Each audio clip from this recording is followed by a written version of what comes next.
The pillows are fluff thanks to Miss Emily. The couch is wide enough, join the family. It's all love while we laugh at Bert's criminalities. Hey, hey, hey, welcome to the Sofa Squad. Sipping from the cup at hey, hey, hey. Come laugh with the Sofa Squad. Can't roll my damn eyes hard enough. Oh, please, the puppies need me. Ooh, oh, please, my body is rejecting none of that fancy credential stuff. I'm just here for the cringe binge. Hey, hey, hey, welcome to the Sofa Squad. Sipping from the cup and hey, hey, hey. Come laugh with the Sofa Squad. Can't roll my damn eyes hard enough.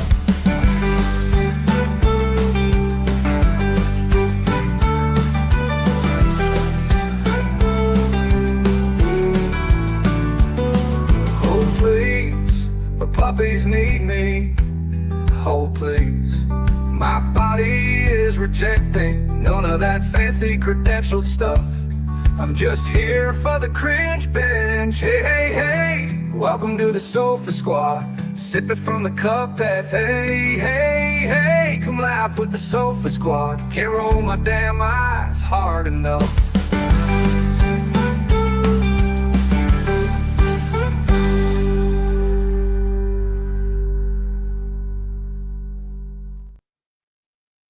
Hello, Sofa Squad. I hope that everybody is doing lovely, that everybody is doing well.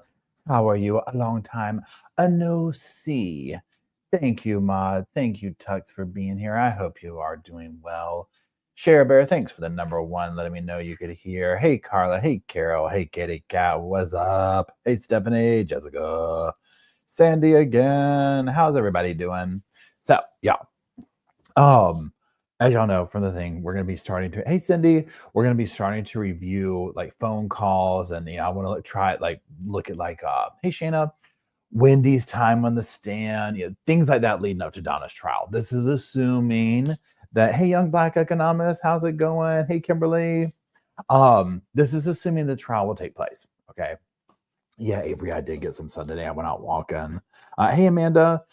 So trial or jury selection is supposed to start August 8th. Then I think August 19th is the trial again, if it happens, right? So what we're gonna do is we're just gonna start reviewing stuff. And so I wanted to start today with a phone call.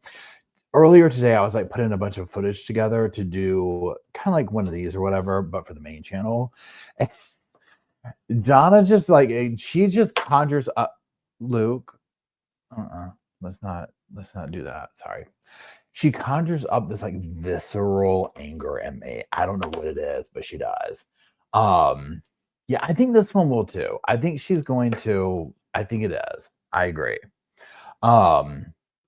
So phone calls from prison has an entire playlist of these phone calls. So, hey, Casey. So if you want to listen to them without my commentary, all that kind of stuff, check them out. The one we're going to watch today is from Phone Calls with Prison.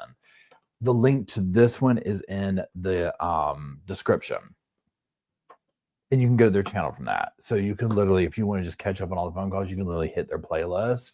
But if you're not subbed to the channel, if you haven't heard of Phone Calls from Prison, immediately go sub to them. They're amazing.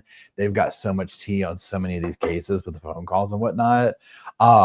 So check it out. So this is a phone call between, well, let me put it up on the screen here so we can all see it together. So Charlie and Donna Adelson, this is November 8th, 2023.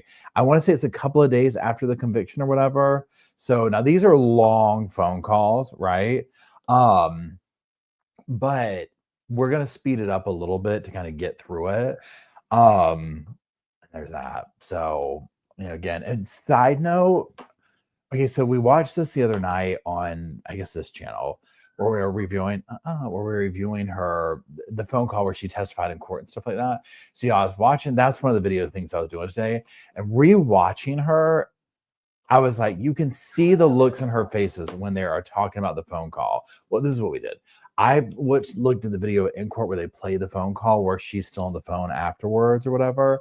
You can see the look on her face where she's just sitting there like, I can't believe I'm saying this. Like, you can just see. It's like, those memes where it's like the moment they knew they effed up, literally, as you can just watch it on her face, like the color drain from her face, because it's so, the evidence in this, again, is just like, I don't know what she thinks, but it's going to be interesting to see. So that being said, we'll stop and talk about it along the way. When it starts playing, drop a 1 so I know you can hear the phone call. And I'm going to make myself smaller to start. That's the opposite of what I'm doing.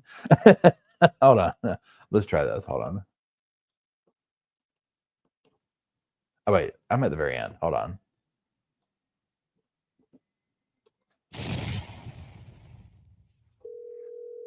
Wait. Hi, Charlie. Hey, honey. Hey, Dad. How are you? I'm good. I'm good. I'm okay. Yeah. Yeah. More important, how are you feeling? How are you doing? I'm good. I talked to Roman. Spent a lot of time talking to Bree. Didn't realize how much time I spent talking to him. Okay. Well, but that's good.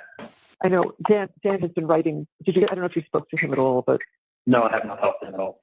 okay, because he's trying to get this thing changed, and he's very frustrated because this is right after the first one was right after we hung up at 4:30 exactly, and Right. I said to him, earlier I said, I'm still talking to Charlie. I told him what you said about Sergeant Whaley. Then I said, well, thank you for trying. Chief Mack never came, and he wrote back, I trust Whaley. It will get done. It might be a day or two, but he definitely has helped us in the past. So I'm going to some other things, but he's trying. I found out from the officer that usually after you get found guilty of my charges, they put you in here for 72 hours for observation. So then I was like, listen, like this weekend is a great Veterans Day weekend. Like I don't want Chief Mack to be here on Friday and have to be the one who signed off on it on Monday. I'm like, I'm fine. I'm not going to kill myself. I'm in a room where I can't look out any window. I've got mirrors facing me and the camera in here. And they don't turn the lights on. They leave the lights on 24/7. So it's like, I have these bright lights on my eyes, and I'm like not able to look past 6 feet, the country in front of me with the white shit all over it, and piss on the floors. Like that's not right. Like you're trying to. My mental health is not getting better by locking me in a box. Who did you say that to? One of the officers, and she said, "Well, I'm going to try to talk to my lieutenant tomorrow, and I'm on the day shift tomorrow, so he expires." Because it's already been over 48 hours. So. So it's only been 48 hours. And honestly, it's been like 4 weeks. It's been 48 hours, a little more than that. So tomorrow, why can't Yeah, but who knows? He may only be on day shift, and in 48 hours, it means tomorrow evening he'd be gone. He may be done Friday, Saturday, Sunday, and he'll come back and let you out on Monday. Yeah, you got to. That's why I'm trying to get out before the weekend of the Veterans Day weekend. He may be on like a different schedule than most people. He may be like a 9 to 5 in the government hours. Yeah, I'll talk to Dan in the morning. I'll explain that to him. I haven't called Dan at all because he's given me so much of his time. And he doesn't need to listen to me now. I'm sure he's very pissed off himself. He's very upset, actually. He's very upset. I mean, he made a lot of promises and it wasn't his fault. It was, and I was talking to Bree about it, and I don't know if I told you this. I had people who came in when I said, "Do you know anything about the case?" They go, "Well, I listened to a podcast over my dead body, and I saw the Dateline or 2020 episode also." Well, do you think that you could separate how you feel and listen to the rules of law and judge him fairly with what you just said that you viewed? Oh yeah, I can. Okay. Tell me they were scratched. They don't get scratched. They make it to the next round. And then I have to use my X in the next round to get rid of them. So I'm using my X's to get rid of, listen, if you sat, I haven't listened to it, but I get the feeling, if you sat and listened to a 6-part podcast about my case, it tells me you're overly interested, and it tells me that you've been tainted. Okay, now you tell us that you can totally separate yourself from any ideas or opinions you had after listening to that. Well, how are you going to remove that section of your brain that comes to that conclusion? Like, that's the question that you asked. It was a very polite way of saying, like, you can't get the shit out of your head. You already have thought. I mean, here's the thing. I had to pause it for a second. Yeah, I have to like put it on normal speed for a second because I can't with his voice even at 1.25. One of the things that I forgot about his case was like the way he was really all of them. And this is one of the things I want to see with Donna. The way they are all so convinced that the evidence is going to show everyone that it's like, how can they not see this? All thanks for being a member for 7 months and a sub for about 2 years. Thank you, baby girl. I appreciate that. But it's like that part where they just are absolutely thinking like, well, what people are going to see this. Now, I understand too. Hey, Emily, how's it going? I understand too, like the part where they're like, well, I don't want somebody up in here, who listens to a 6-part podcast and blah, blah, blah. I mean, I get it, right? But like with these cases, these incredibly infamous cases, it's just like, you're not going to, it's hard to find your way around that. Yeah, Charlie, for whatever reason, even at 1.25, my voice, I can do Donna's voice at that. Charlie's, I don't know what it is. And the way that they were shocked, too, that he was guilty, right? Like, Donna's like, just get me in there and so I can get home. That she's thinking like, please, maybe, I don't know. Austin idea is the beliefs. You're coming in with beliefs. Beliefs don't disappear because somebody says, don't think like that anymore. You still have, everyone's got their experiences and beliefs that they ingrain coming in. I should have people who haven't heard of the case. Of course. The problem is, as officers have told me, you'd have to be living underneath a rock if you said you haven't heard of the case. Or you'd be lying. And the more I talked about it with you today and talked about it with Brady, there was not. So this is what I'm saying. So they come in and they listen to the podcast and they make it to the next round. So over the 152 people, we had 92 people getting struck for cause. That means they said something that prevented them by law from being on my jury. They eliminated themselves by saying something. 92 people out of 150. I don't understand how that's not a reason immediately to be struck. You shouldn't have to use a cross on that. That's insane. No. She just said she can listen to the rules of law. She can judge me fairly. She can view me as innocent until proven guilty. And she can separate it. So she's one of the 60 that make it to the next round. And then once they have the 60 in the next round, they lined up 21 chairs and 21 people. There's 7 chairs in front of the jury box, so there's 22 actually. So they did a set of 22, and they did a whole questionnaire on them. Then they announced which ones they had to eliminate because it was like the New York Yankees guy, the guy who's the GM of a restaurant who doesn't want his restaurant mentioned in the press. Yeah. Those people got eliminated. So then there was a certain amount that were kept, and then ones that got kept stayed, and then we put a whole new group of 22. And then we had another whole seating car of 22.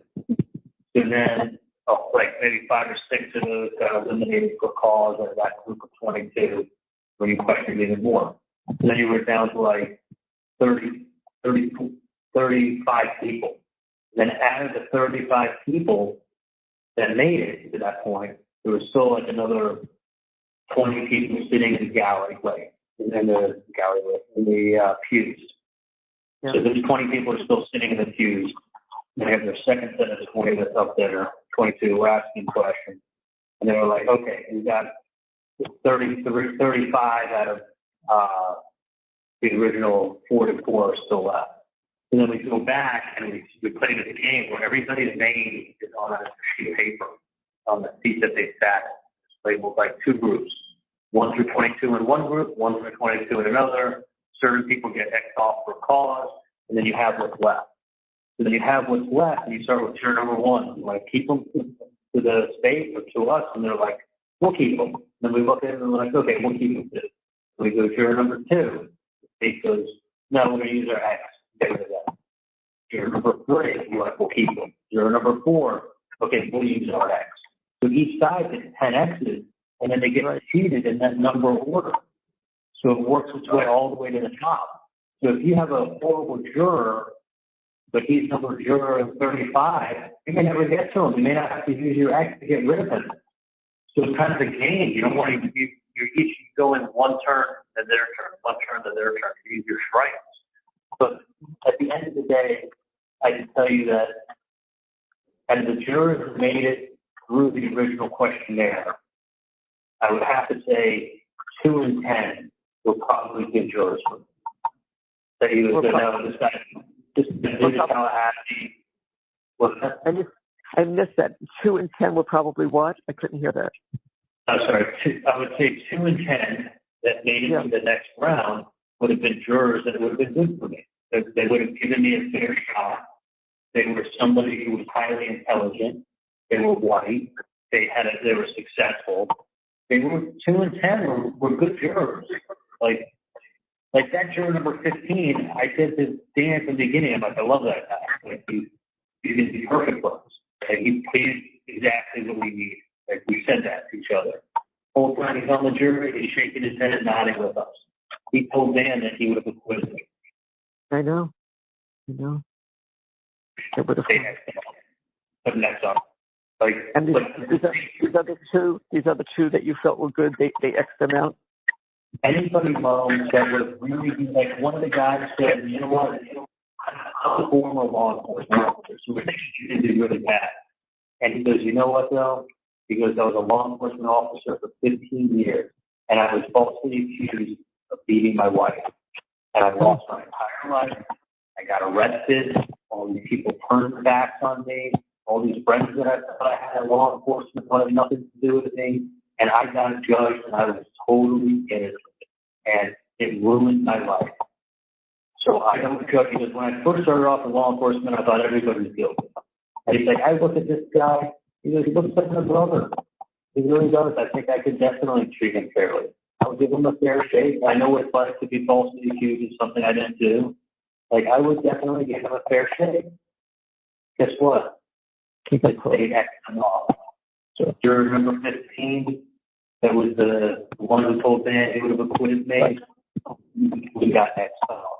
Another guy that would have been great for me, he got X'd off. So it was like, we were getting the 2 and 10 that were going to be good for me. And we knew that we were asking questions just like they were asking questions, and we were trying to find out, what are these people like? What, the normal stuff that you hire a jury consultant for to bring out. Right. And it was like, there was so few people that would be good for me.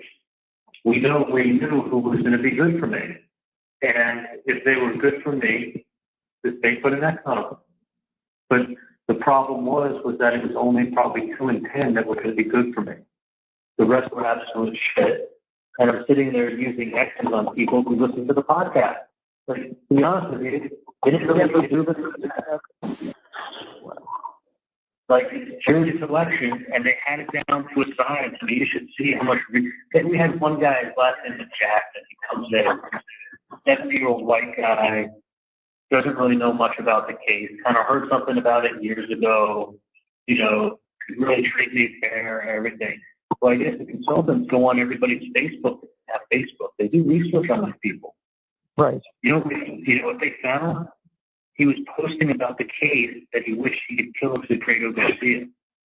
Oh my God. He was saying that he never posted anything. So after he left the room, the jury consultants brought it up to the judge and said to the judge, "Do you see the problem we're having? People are coming in here and lying to get on the case." And he said, "What do you do?" Or because this gentleman that we just interviewed, and we bring him back in because we found the post that he said that he could be fair, he didn't know too much about the case, but he's posting about it on his Facebook that 4 months ago he wished he could kill Secreto Garcia and get revenge. He's alive on an age. He's posting about it on his open Facebook, on his public Facebook account. He's posting about the case. Unbelievable. Months ago. And he just came in, well-spoken, white guy, you know, wearing a jacket and a shirt, nice dress shirt, showing up for jury. And that's when Dan was like, this is scary. Like, this guy just literally came in and lied to all our faces. Like, he's posting about the case on his public Facebook account months ago. That's how involved he is in the case. He's writing about it months ago. He showed up to watch the case in trial. Right, in real time. He showed up to be a member of the audience and watch. You know, it wasn't like a jury. It was not a jury. Your peers. It was not a fair jury. That's the problem. It was not a chance in fucking hell. Mm. It was. Look, I know I'm not as smart as Dan or Josh, but I can tell you that I felt it in my bones when I was in South Florida. I felt it when, in 2020, I felt it in my bones. I felt it in my gut. I knew that coming up to Tallahassee would not give me a fair shot in a million fucking years. And it was because of the amount of press that I was hearing that it was generating, the podcast, the small town that, I mean, if I would have had any idea that they were going to turn this into, you know, crazy emails and Wendy's book and Wendy showing up at the crime scene and it taking the context of, you know, not having the context of anything, just taking the word. This is what I'm talking about right here, where he's just like, yeah, you know, if we hadn't gone to Tallahassee, if we'd stayed down in Miami, you know, blah, blah, blah, and like, you know, they were like doing all this stuff, like, you know, Wendy showing up at the crime scene, you know, blah, blah. And I'm like, yeah, that's called the evidence. Okay, that's called the evidence, right? You know, if they didn't have the evidence and they didn't get all that evidence stuff, I would have walked. I would have walked. Like, I'm sure you would have, right? Sarah Boone probably would have too. A lot of people would have too, right? Hey Kylie, how's it going? Hey Sherry. That's the part that it's just hey Elizabeth, that I'm just kind of like when you listen to, like, it's psychologically, it's fascinating and disgusting at the same time to listen to how, especially with them because they have so much money and privilege. It's like listening to them talk and just getting like a viewpoint into that world of like how they think, right? Because you know, Donna, like this is like literally what we're preparing ourselves for, like another level of it. But she's going to come at it from a slightly different way. Charlie just had somebody the other day described him as a passport bro. And I was like, yes, right? Like 100%. Like he just has this energy that's like, ugh. You know, like check his computer kind of vibes, right? But yet listening to him go on and on about these people, I'm just like, what? What? I mean, it blows my mind. Okay, here we go. Let's keep going. Yeah, well, that's called the evidence, right? I mean, it's not like it's not like they're talking about unreasonable stuff.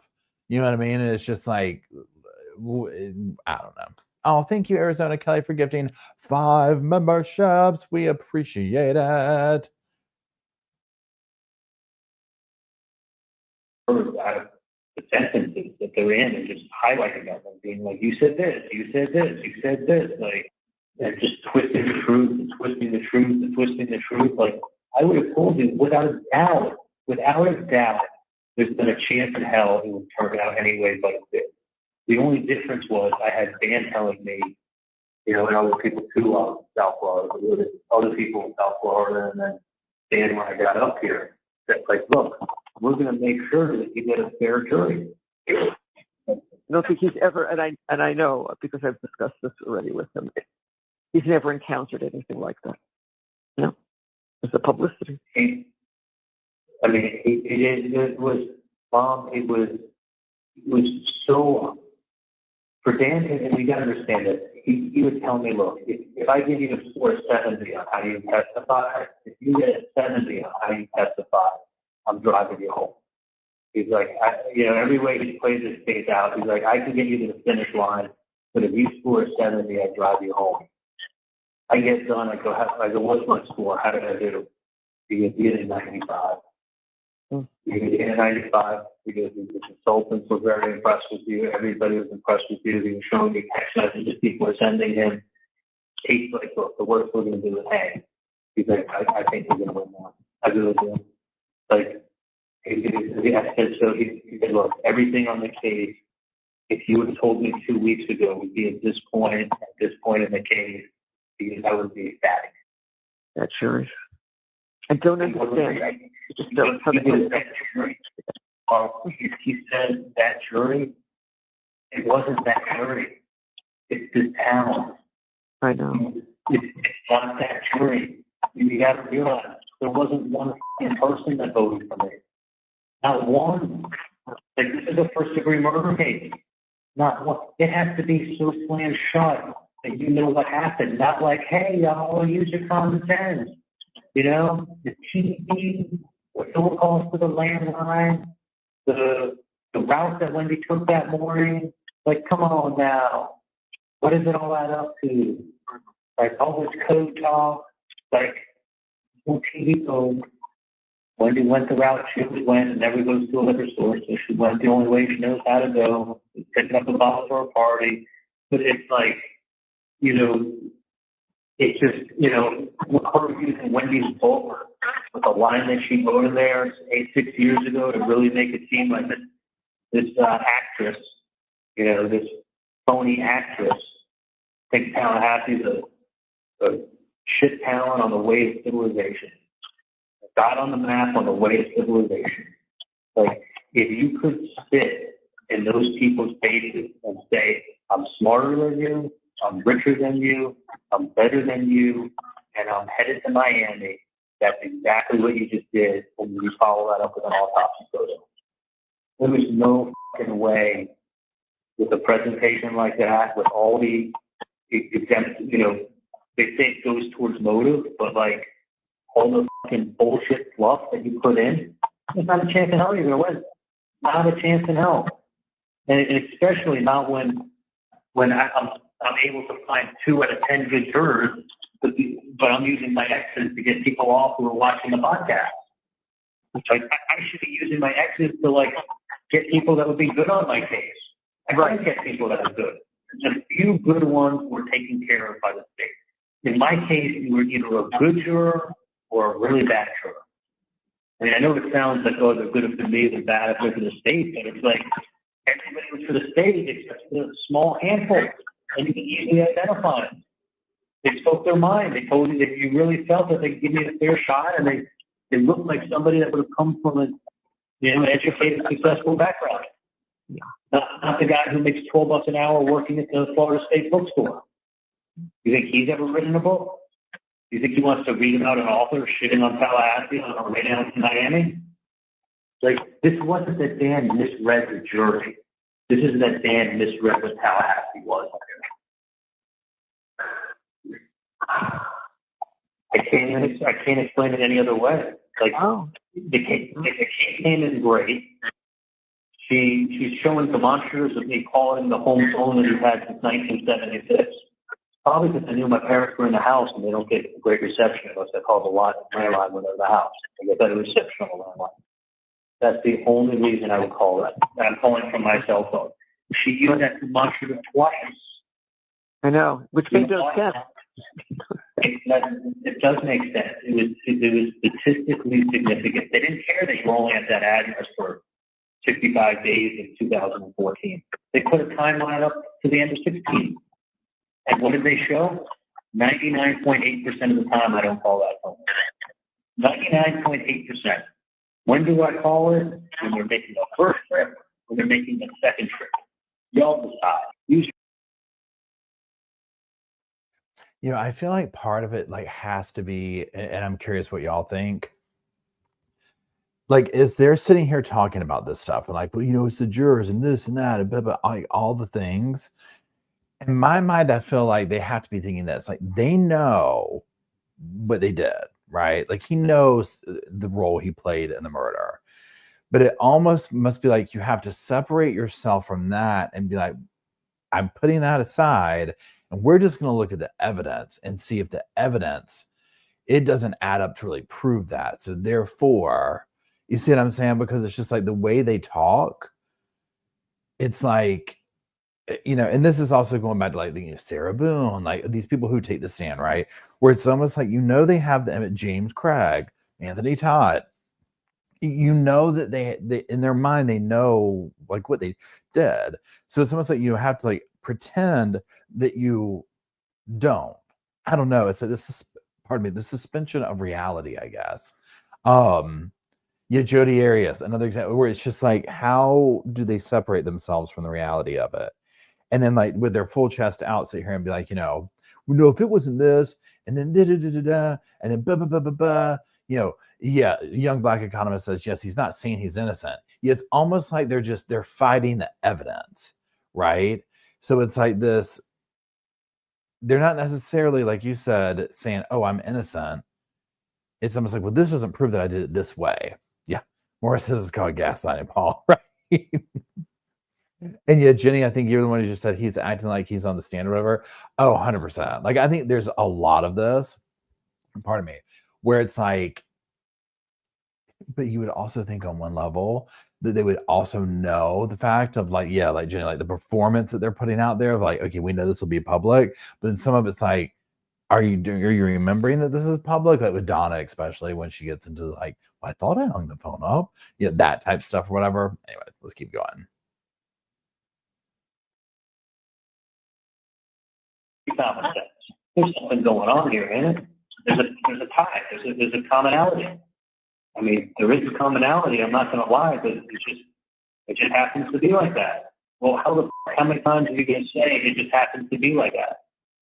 And then they keep referring back to the crazy emails and Wendy wanted to get the hell out of Tallahassee, and then Wendy changed the names of the boys, and then Wendy kept the boys from seeing their Dan's parents. Like, you paint a horrible picture, and you tie it together with Wendy's book and your emails, and you spin a story.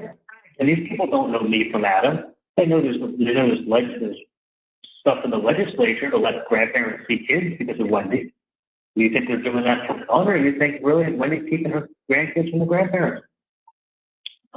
What's the perception, Mom? I know all these things. It's like it's a bad fucking movie.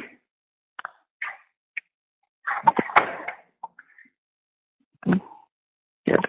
All right, just like good. Now I'm not in my shock stage. Now I'm in my anger stage. Yeah, well, it's a right to be angry. I go from shock to anger, sad, to anger, shock. I mean, it's people with a brain watch my testimony.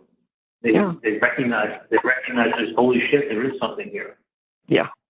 Shit, he's getting security cameras in his house and his office. It was advanced in weeks. It was actually within days. Within weeks. It was 8 days later they got installed. So 9 days later. So, he wanted to get cameras anyway. Yeah, we talked about it, but I never really moved on it until this.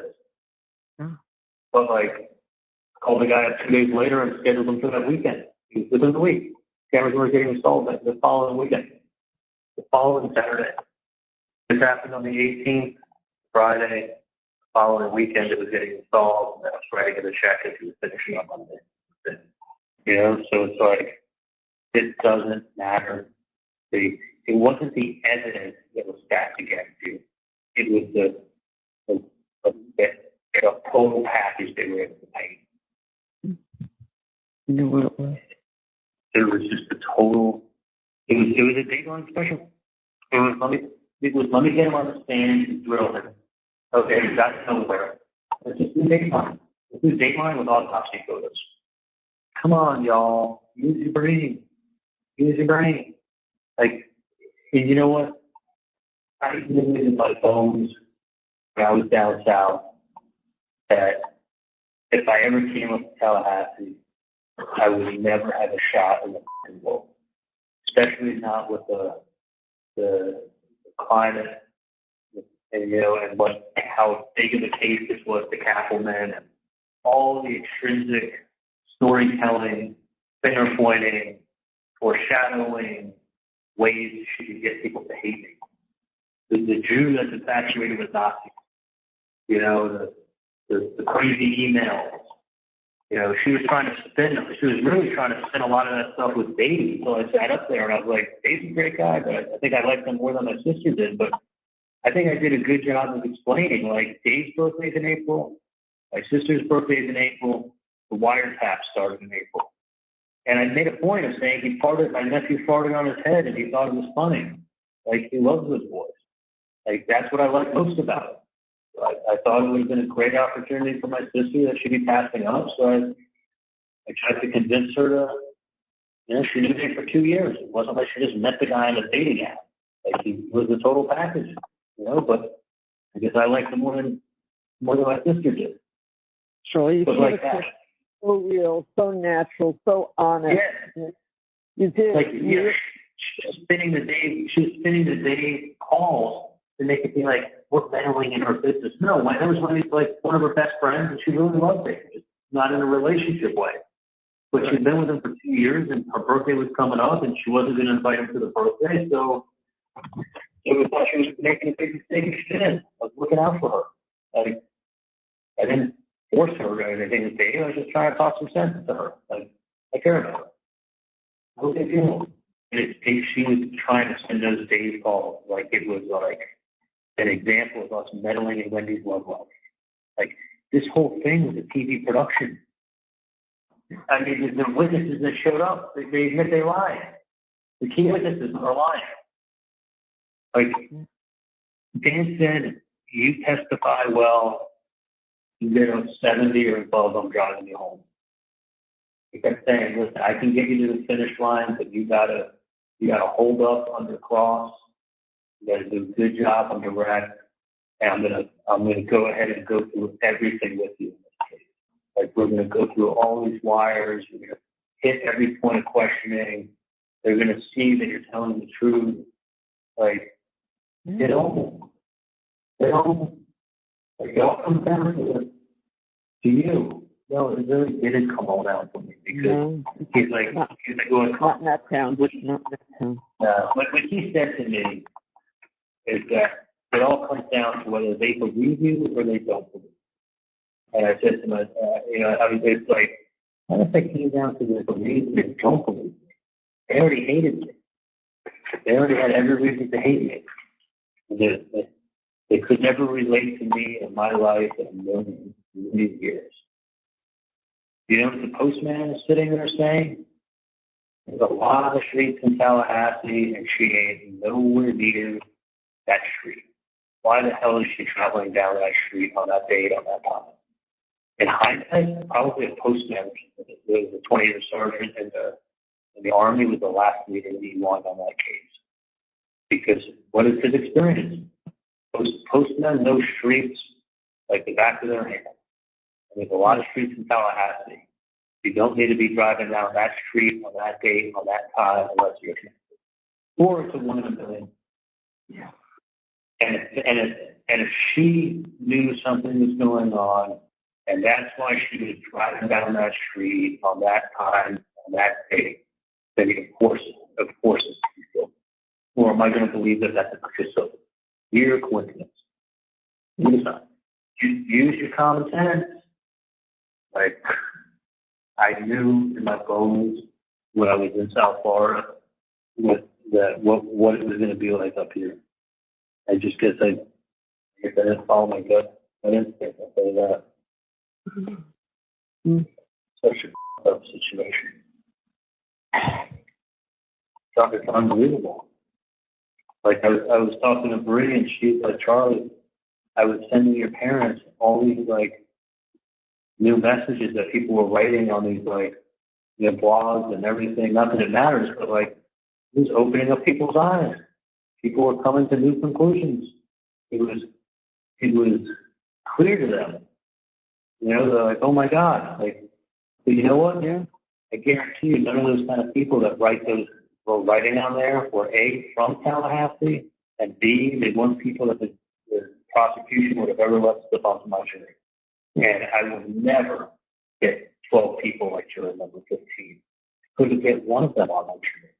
We knew who people, listen, if someone is educated, they make the money, they're professional, they're 40s, 50s, late 30s maybe, the 30s, 40s, 50s, they're going to get the case. The problem is anybody that comes close to that description is going to get one of their 10Xs and a card out the door. Mm-hmm. This wasn't a case about facts or proof or reasonable doubt. This was like, y'all use your common sense. Well, you know what? If you told me y'all use your common sense and you told me that this chick drove down the street on this day, on this time, and traveled 10 miles, and this is what her answer was, and this is who her brother is, and this is who his brother's girlfriend is, and Yo, how many times is he going to say common sense? And this is my thing too. I'm like, I think they did use their common sense, right? That's the whole thing. It's like they did use it, and that's why we're in this situation. I mean, I get it's like he's got the short end of the stick, right? He doesn't want to be where he's at. Like, I get it, you know what I'm saying? So he's trying to find all these ways, like, well, if it could have just been this, if it wasn't for, yeah, Brenda says common sense is the nonchalant, right? That's literally for Charlie. That is what this is for the theme of his phone calls, right? But that's the thing. I'm just like, dude, they did all the stuff that you're claiming. That's why they convicted you. It's not, this wouldn't have changed. I mean, I shouldn't say that. Obviously, I'm being dramatic when I say it wouldn't have changed Miami. But there's some of these cases where I'm just like, the evidence just speaks for itself in many of these cases. But even then, so you never know what can happen, right? You never, it takes one person. However, I do feel like his lawyer absolutely gassed him up. This whole thing about, look, if you get on the stand and I can score you at least a 70, bro, I'm taking you home. I'm driving you home, bro, that night. You know what I'm saying? Like, I'm just like, don't, I mean, I know you want to give somebody hope. I get it, like 100%, but like, there's also too much hope, right? Like, there should have been like some real, here we go. Hey, witness, how's it going? Okay, here we go, y'all. Hold on. this is the shit she wrote about in that book. She wanted to leave Tallahassee. She's an actress. Her mom even says it. Like, read it for yourself. Like, it's plain, she made it plain to see. Like, that's what the case turned into. And I get it. Like, I know there's other evidence, but that's Wendy showing up is a big piece to get over. Like, that right there will get you convicted. That one piece will get you convicted before you do all the other. I don't even belabor it. I did talk for hours. I don't even belabor it anymore. But what I mean, with all that extrinsic shit, that became the case. Like, it didn't become Luis Rivera said it could have been. It didn't become the other witness is still lying. Like, she shows up and just lying again and again and again and again. Like, it didn't become, look at the piece of shit that the state's bringing in with Ryan. It didn't become, look at Jeff who thinks he's framed. He thinks he's framed. And like, now he's making up a bunch of shit, just trying to throw shit everywhere because he feels like he's under the gun. Like, you're talking about like real life elements and facts and things that you build a case and you discuss and you want to debate or you want to prove points. This closing was nothing but Dateline with autopsy photos. I mean, if you ask me, it should be grounds for appeal for the basis that they showed the autopsy photo twice and left it up there for 7 or 8 minutes each time. Like, no one's debating that he was brutally killed. But it's like, what you're tormenting these people with is you're playing with their emotions. Not only are they upset, you're showing them the before picture, the after picture, you're showing it to them twice. Like, you're traumatizing the jury, and then you're telling them that these people think you in Tallahassee are a dot on the map on the way to civilization. You're not part of civilization. She's above you. She's above you, and she showed up there when this was done. That's basically what she was showing. And who benefited from this happening? Who got what she wanted? You know, like, it wasn't the case. You know, the case was what happened July 18th. Okay. The case is what happened to me at my house on July 18th. Wake up. Like, she realized when I was on the stand, she wasn't going to be able to prove her point of what she wanted to show on July 18th. So the only way she could dispute it is say that you made friends with her. Of course, she was protecting me. Like, we never hung out, other than to really give her money. I paid her 1 or 2 times, and half the people were hanging out. But, like, we were done dating that week. We were done. Like, but then she goes ahead and closes it. She's like, they were together 4 or 5 months later. They were dating. No, we weren't. No. Or I was with Whitney from the beginning of August. I went out with Whitney to the Keys, and then she flew up to Pennsylvania, and then she came down the end of August. She pretty much almost moved in my house the end of August. Like, she pretty much moved in my house the end of August. You know, like, I was with Whitney. I mean, she originally should get moved in with Clint, but she pretty much spent every night at my house. Spent 2 nights at Clint's house, and she came in August. Like, you're saying to these people I carried on a relationship for another 4 months? Like, totally lied and twisted it. But, like, these fucking idiots can't remember what they heard last week. They're relying on Georgia's summary. Like, how you can give an instruction to disregard whatever the prosecutor says. Can you hear me okay? Oh, I hear you fine, honey. All right. How are you doing? You hear him he wanted to check. He's like, you hear me okay? Yeah. At this point in the phone call, I'm at that's crazy. We're at that stage. If I was Donna, we're at that's crazy. That's wild. Oh my God, are you serious? That is so crazy. Like, that's the stage we're at in the phone call. Okay. Now, a real quick, I think Brenda, somebody just said the thing about rejecting. I just remembered, and I'll forget it, but I'll say it real quick. Okay, so I have a workout partner that I meet or whatever, and he got some food poisoning. Well, I was already thinking, it wasn't death caps, right? So he was texting me, and I guess he texted the wrong person or whatever. But whatever he texted, because I was like, "Hey, you feeling better?" He's like, "I don't think I got food poisoning." Like an hour later, he said something like, "I would think that, but my body's rejecting this." And I was sitting here like, oh my God, I don't think I've ever heard somebody out in like the wild use my body's rejecting something. You know what I'm saying? Or like in my recent memory or whatever. I was sitting there laughing so much in the car or whatever. And he's like, my body's rejecting this. And I was like, is it a Chad Daybell book? Because if so, I completely understand. I know, right? I was like, he's taking my I don't even know if he's ever heard me say that, but it was just funny to hear that. It's like when you hear please hold out in the wild. Okay, here we go. Who's doing okay? I'm doing fine, Charlie. I'm just listening. Yeah.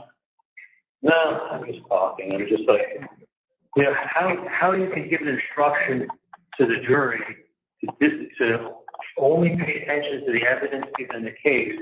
Don't take anything that the lawyers say in closing as fact. But then they're giving a summary, and you're hanging on every word like it is fact. I mean, if what they're saying is not fact, might as well put your headphones on and go to sleep. Right. Like, you're listening to what they have to say. You're not able to cross-reference that with stuff earlier in the case when he said she never slept at his house again after the 18th, and they broke up that week. No, Appleman's like, no, they were dating for 4 or 5 months later. Not true at all. He said a complete fucking lie that paints a picture of something that's not taking place. That should not be allowed. No, it should not be allowed. Because if I'm on the jury and I didn't hear it the first time when I was on the stand 4 days earlier when I had asked me when our relationship ended, I didn't catch that, but they're locked in Kaplan on Monday. She's letting them know it didn't end until 4 months later afterwards. Carried on the relationship? No, I didn't carry on a relationship for 4 or 5 months. That's a complete lie. If that's the case, then what Kaplan is saying does make more sense. No, but it wasn't the case. So it wasn't the lied. case. She's just So lying. you're lying. Donna's also at the point now where she's just repeating back key phrases. Like after you've left like so somebody earlier said like Charlie like checks in on KB. I think you said about him checking in. It's like, yeah, that's the worst. Like when they go on like this, but then they also test you to make sure you're listening. So Donna's like we've gone past that's crazy stage. And like you just repeat back keywords that you hear. Yeah, that's not the case. Oh no, yeah. Oh yeah, no. There ain't no way. It's like no way. I just envision Donna and Harvey in bed, and they're sitting there just like, you know what I mean? Like Harvey's like been sleeping, right?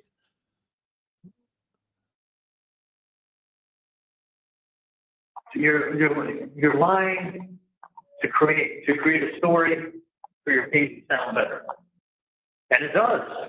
Like it does. I can't see how that's not appealable. That like she's telling the jury that we carried on a relationship for 4 or 5 months when we were done that week. Without any proof. I mean, She just said it. yeah, just said it. Why would they not believe it? The prosecutor's not lying to them. They're officers in court.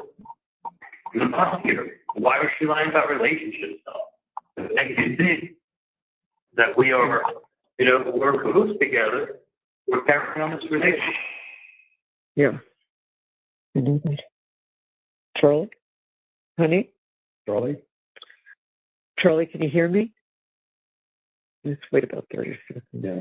I thought I heard like a 9:36. I wonder if the battery went. 9:46. Might have. 9:46. Charlie, can you hear me? Yeah. Okay, I lost you for about 30 or 40 seconds there.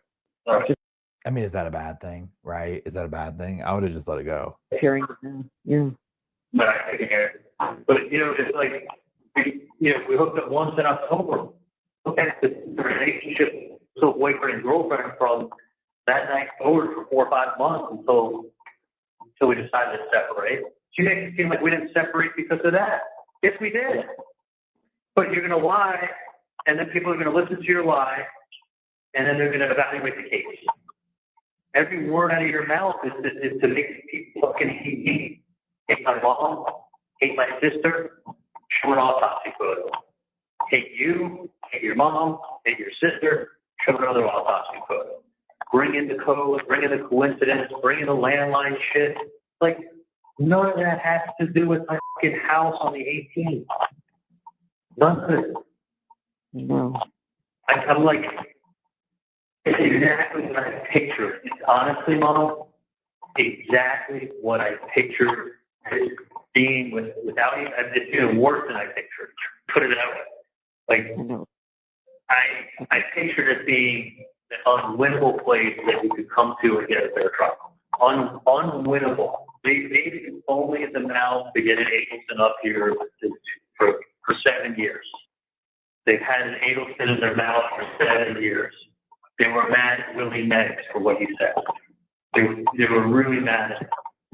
They got nothing new. Everything on Dulce Vita could be explained, especially by the fact you missed the whole first half of the conversation. You're hearing only bits and pieces, and there's no context unless I tell you why I said what I said and why I said it. Like it's all perfectly explainable. I mean, remember when Anna was asking me questions, she was asking me questions about it. I was explaining what I said and why I said it. Yeah, exactly. Exactly. I wasn't hiding from it. I was like, no, she always used that expression, that Nazi shit, because the Nazis were crazy. So I'm trying to tell her I'm going to get someone to go crazy on these people and get them to stop. Right. Like, why didn't you get someone to go crazy on that guy in the first place? I'm like, because I have someone protecting me and handling me. And she made it clear. And she wouldn't tell me who the person was. This guy wasn't hiding his identity. It couldn't have been the same person. Like, that wire when I said it's not the same person without a doubt. It's on 48 hours. Like, right. That's comparing the first extortion to the second extortion. That's right. Like, plain as day. Like, that should be a tape that you play and you're like, that's reasonable doubt. We just heard what he's talking about. We're good. No, we're building a case on one of these book. her mom's emails, Wendy's travel plans that day, like the code word TV, the home phone line. None of that has anything to do with the case or me, especially me. But it's like, what are the chances of her showing up there that day, that time, that street, and she's not involved? Oh. So when I said to me, because that's 1 in a million, man. That the odds of that, what are the odds of that? That's 1 in a million that she's going down that street that day, that time, an hour afterwards, and it's not related to what just happened. When that person said that to me, I got sick. But I thought, like, okay, that doesn't have anything to do with me. That's her. But you know what? If she was there because she couldn't help herself, it's because she would have had a note from me. I don't like it. Let's hope that worked. Is that a coincidence? Like, she couldn't help herself. Like, it tied everything. Like, it was worse than I anticipated. As bad as I thought it would be if I came up here, I didn't think that it was going to be this kind of show with that kind of evidence. I mean, even to the point they're showing the 536 number. They're creating evidence. Yeah. And you know what's crazy, Mom? When Dan saw that, when I was with him, and he saw that demonstrative, you know what he said to me? When I was going through stuff with him here at the jail, in the room, he goes, that's awful. He goes, if they're going to use this as a demonstrative, fantastic. He goes, let them. He's like, I will destroy them with how stupid this is. He's like, this doesn't prove anything. This just, I mean, they made something statistically significant, but I'm calling from my cell phone to their home phone because I know they're home and they get better reception on the landline. Oh, I'm going to destroy them with this because this just shows how they're just grasping and they have really no idea what's going on. I think because they didn't have any real evidence, so they did that. They paid things to them. And he was going to destroy them. You know what, Mom? The people that were there hated you so much. Everything you put on that plate in front of them, they ate it up. It just became a pile of evidence. Looking at it and going, this is a pile of shit. They were poor people who were the dot on the map on the way to civilization. It's like saying this smart ass woman writing a book and they get shown an autopsy photo. I mean, it was like a psychological. It was put in together like to psychologically lead somebody to hate the person, to feel like they were personally insulted, and to render a verdict. Like you would not stand a chance with that jury, with any jury up here. I said to Dan, there's like this was crazy. Like I got Josh Dubin telling me I don't need the girl who just listens to Over My Dead Body podcast. Like, I mean, he did a great job asking people questions and interviewing. Like, he really was fantastic. But as far as picking a jury, it was an obvious waste. It was an obvious waste. Yeah. You know, it was an obvious waste. I don't even think because Dan said to me, he just they didn't believe me. Because they didn't believe, they had to not believe, and maybe he's just talking, it was like, they didn't believe what he said is what actually happened. But I'm like, look at them and look at me and look at my life. Like, they weren't there, and they don't know what my life was like, and they weren't at my house that night. Like, they didn't want to believe me. They couldn't relate to me. They had nothing in common with me. They hated me to begin with. You know, anybody that would have been that would have been a 2 and 10 that you would have said these people would be good for him. They got that. They knew the jurors didn't want that. Okay? It wasn't even about the jurors I didn't want. It was the ones that were terrible. I had to get rid of them. Yes, I don't understand how it's not that far. How they could just say, yeah, I could be fair, then move on to the next round. That's all they have to say. I mean, Jesus, you could be a sheriff's officer and come in And it's totally fair. You think you're going to show up to work after you just let me go? Tell your sergeant you let me go? No. All I have to say is I can be totally fair, subjective, and follow the rules of law, and then you're not disqualified. So what podcast was it? And they remember the name of the podcast from 4 years earlier. Yeah, you know when he was working on your teeth, like you know how some dentists will just talk at you, and you can kind of from time to be like, what? He's the type, or if you've had a dentist like this where they will ask you like legit questions and then expect you to answer them, and it's like, your hands are in my mouth. Like, can we just get through this? You know what I'm saying? Like he's 100% that kind of dentist. I can already tell you. So you remember the name from 2019. 4 years ago, I listened to the podcast and I saw a date line. And I've read a little bit about it too, because I think it's pretty interesting. Can you be fair? Oh yeah, no, I definitely can be fair. I mean, I don't need Josh Dubin to sit there and tell me, yeah, you probably want to put an X on this one. You know, he did a great job asking them questions and we got everybody back there. But like Dan said to me, he said, I don't know how truthful or true it was with us. You don't know how what? I didn't hear that. All right, he said, I don't know how truthful or jury was with us. I mean, you don't know what you don't know. And when they tell you they know nothing, then what's your follow-up question? Where do you get your news for? I don't really like it. I don't have TV. I just I like to work and garden. And I don't really know much about it. You can go up there and grab every day, and they know a lot about the case, and they're looking forward to getting on it. You know, like, but I can tell you this: 5 people had law enforcement in their family, and 3 people, either them or their spouse, worked at Florida State. Yeah, I mean, I don't understand that. They shouldn't have been on the jury. Certainly, the law enforcement. Therefore, they had law enforcement in their family. The problem is, this is a law enforcement community. You know, you're not going to go to church and not know 10 police officers that go to your church.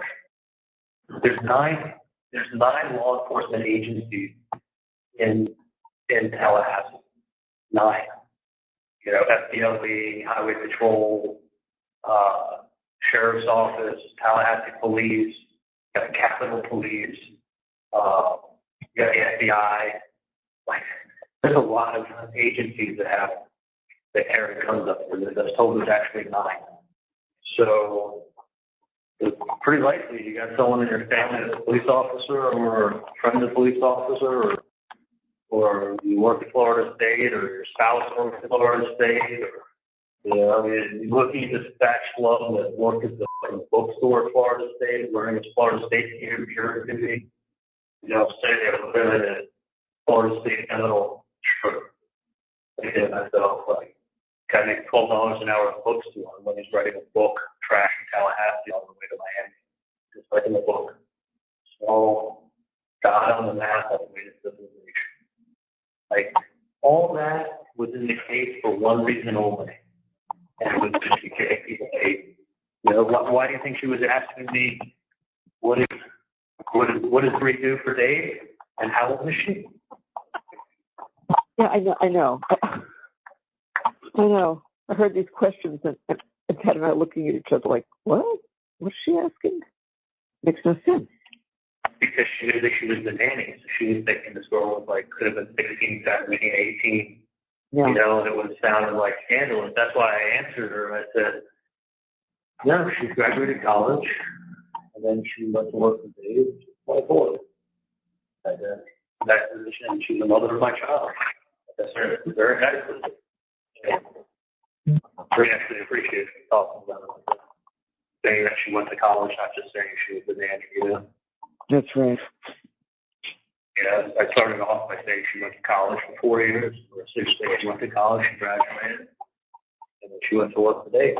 Like, totally take her away from the doubt point of saying, like, oh, was she 18? Yeah. That's where she was headed with it. Just the way everything else was like, what she did was she knew she wasn't going to win on cross-examination with me. No, she lost on that. Everybody said she totally lost. Yeah. She totally lost. She totally got corrected multiple times. I knew the wires better than her. I know the case better than her. She lost. So when a prosecutor has the defendant on the stand and she gets nowhere, she's getting put in her place, what does she do? She puts on a Dateline TV show for 2 hours, get all autopsy photos. How many times did she put those pictures up? Twice. And it wasn't just like she showed the picture and they saw it and she moved on. She left it up and talked with it on. So she did it first. She showed the photo of him with his blue tie and a white shirt, standing by with the law school white columns, you know.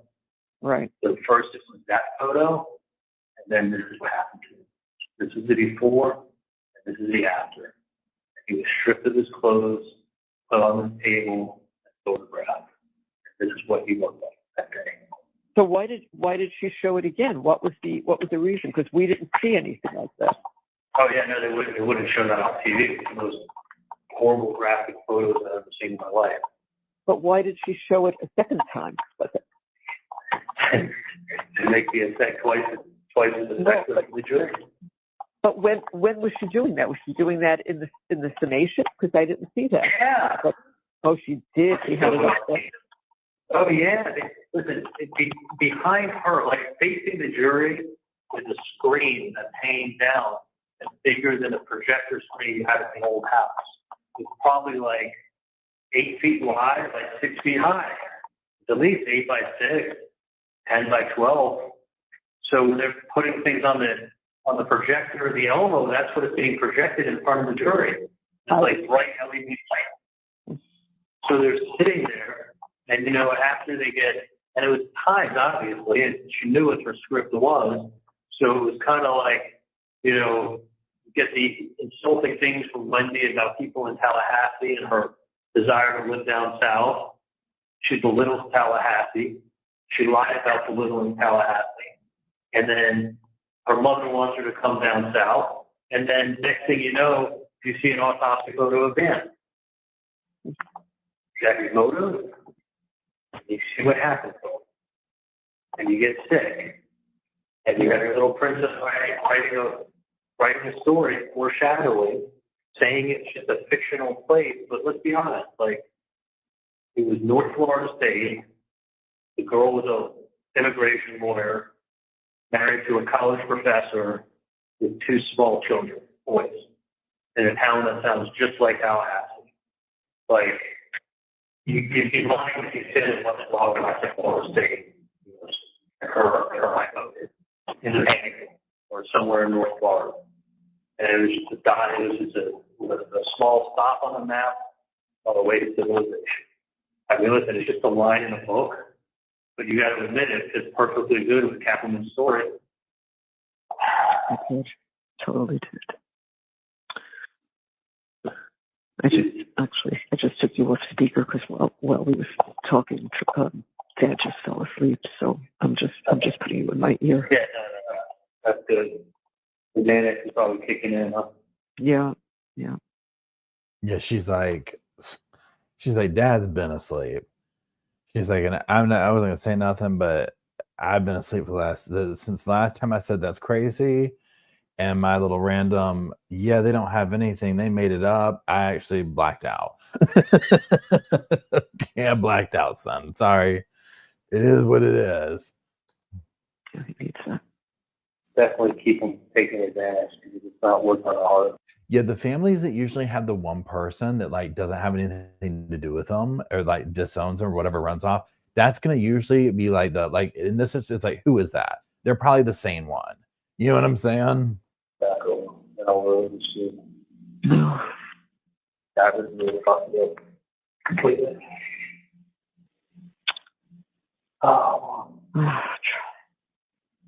Look, I have a lot of information. I'm working on getting an appeals attorney, and yes, there are specific things that you can get an appeal for, but there are also extenuating circumstances, which is what I'm going for. So let's give it a little bit of a chance. What I'm confused about, and I need to talk to Dan about tomorrow, is I don't know if it has to be filed within 30 days or 60 days.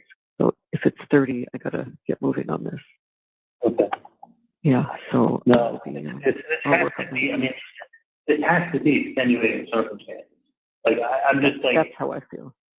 I mean, listen, I know everybody who loses a trial must feel that way, but like, No, this is this different. this is different. Like this has to be part of a fucking bad movie. Like Dan's been doing this for 25 years. Like he would never be saying the things he was saying. Of He thought course was not. Oh my God. Because Of course not. It makes him look like a fool. Yes. Like especially when I did as well as I did, and he did as well as he did. And it's like, oh, well, you can't predict juries. No, guess what? When I'm using my extras to get people off who listen to a 6-hour podcast, like when I'm using my extras to get people off a 6-hour podcast, and the state's witness, the headline case says it could have been an extortion, right then and there, the case should be over. That's what it's about. Not Wendy's book, her foreshadowing, and her travel plans of that day, and me calling. I'm sitting there and I'm writing post-it note after post-it note after post-it and handing it to Dan, and he's just like, stop. He's like, stop it. And I look at it and get it. Like, obviously, he can't do anything about it. He's going to do his little shit. But, like, that's what it was. It was a little shit. He didn't have, photos that were going to shake everybody to the core. He had puzzle pieces saying, hey, they don't fit. Guess what? These people just saw the most graphic photos of their life left on the screen multiple times. The autopsy photos. Like, horrible photos. Like, Mm-hmm.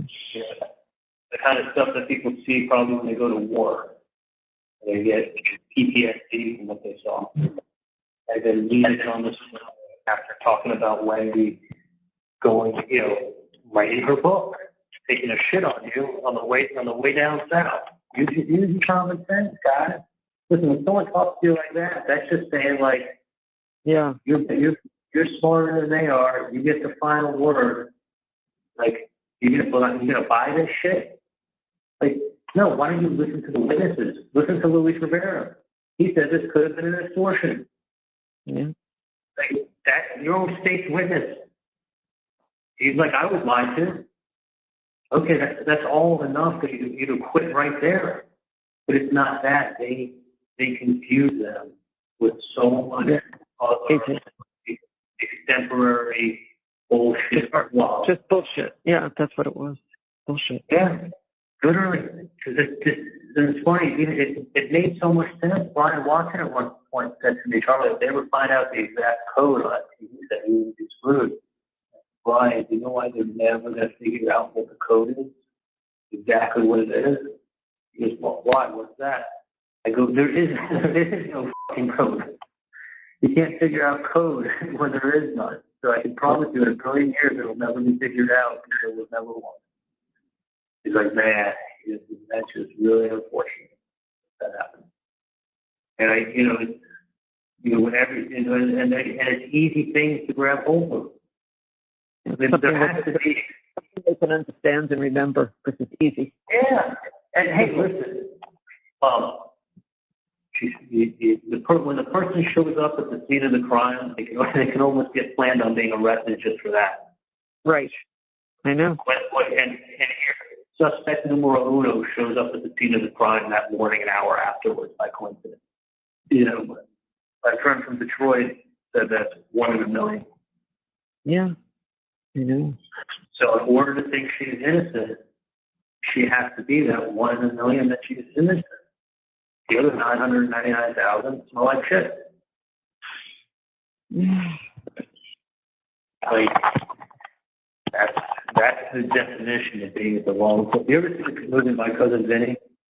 Yeah, long time ago. Do you remember how when the two boys they were going on a road trip and they pulled into the convenience store with a sack of soap, and then they left, and then as they were leaving, a car with near identical color, near identical size, and 2 people that fit their description pulled up and they robbed the place and they killed the clerk. But when they left, that one that has different models, almost identical. The only difference was one tire had positive rear traction, one tire spun while the other tire didn't. And she was mercifully on the stand to prove that could have come from the same car because it didn't have positive traction. You know that? I don't remember that. I don't. And they showed her the pictures of the tire marks.